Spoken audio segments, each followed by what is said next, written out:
Hey everyone, it's 3:28 in the east, which makes it 12:28, approaching 12:30 on the west coast, Pacific Standard Time. Time for an update regarding the race for governor in California. My last post, I noted that Antonio Villaraigosa had moved into a tie for second with this Huntington Assemblyman Travis Allen. The post I made prior to that had Allen ahead, and I noted, however, even then that Allen and Villaraigosa had traded places for second and third. Gavin Newsom was always, the lieutenant governor, was always comfortably ahead. But now on this latest version of Google Trends, there's been a change, and I'll show you what has happened now. Okay, this shows the latest date measure from June 3rd, Sunday, through an estimate for June 9th. If you would say, wait a minute, it's just June 5th, you would be absolutely correct. Why Google does that as to out to June 9th as a forecast, it would seem, is a good question that I'll deal with getting the answer to later, but I digress. As you can see right now, the lieutenant governor is at 100 in search intensity. What this means, as you can see this dotted line, is that so many people are searching for information about Gavin Newsom that they intend to vote for him en masse, and they are basically at this point just trying to solidify their decision. But when you have this degree of intensity in a statewide or national ballot for a candidate, and the candidate is ahead, and the candidate has had this lead, it means the candidate is going to win. Now, the question is who will be second and third. As you can see, Trump favorite John Cox is at 6. In fact, there is Mr. Cox's line, which has not improved, even with Mr. Trump's mention, by much. If it didn't do enough to move the needle for him from a Google Trends perspective, even though a recent poll had him in second. Former Mayor Villaraigosa has now opened up a lead over Assemblyman Allen, 35-23. That's a full 12-point lead.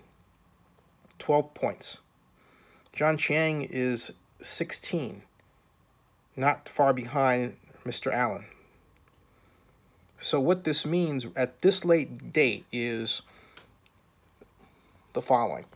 I'm not ready to call it for former Mayor Villaraigosa because of the fact that former Mayor Villaraigosa and Assemblyman Allen have traded places.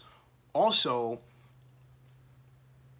former Mayor Villaraigosa reaches from a base that historically has had a turnout problem.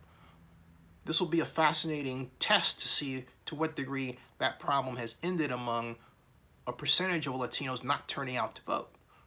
Of course, there is that assumption that a person will vote for Villaraigosa just because they're Latino, and that is not necessarily the case, particularly because from a census perspective, being Latino is you can be Hispanic, light white, Hispanic black, Hispanic Asian, or Hispanic Latino.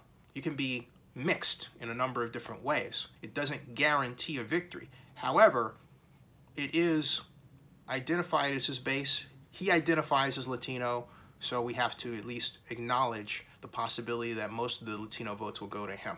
Now, with respect to Chiang, you might say, well, why is it that John hasn't accelerated? And I know John. I've interviewed him twice. I like John. I think John will be a fantastic governor of California. Should he be elected, doesn't look like it's going to happen.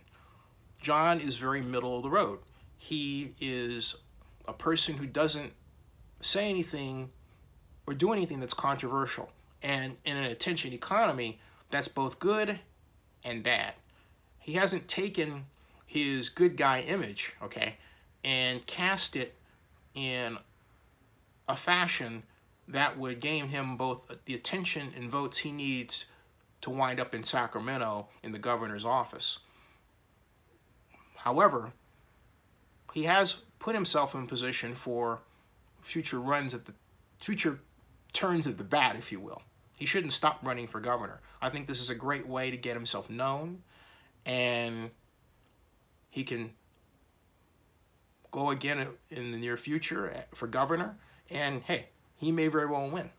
People remember you when you ran before. Now, regarding John H. Cox, the problem for Mr. Cox is, well, quite simple. Look, the one thing that Gavin Newsom, Antonio Villaraigosa, Travis Allen, and John Chang have is that they're all public office holders. And what advantage that brings to them is the constant ability to move the media needle in some way by doing something. You know, their office puts out a press release on that. Their office puts out a tweet on that, or perhaps they do. You get the idea. But Mr. Fox is a businessman, and so he's not in a position where people are going to consistently, or the press more to the point, are going to consistently pay attention to what he does on a daily basis. That's vastly different for the other candidates I mentioned. So because of that, Fox had to play a different type of media game that, frankly speaking, he didn't play.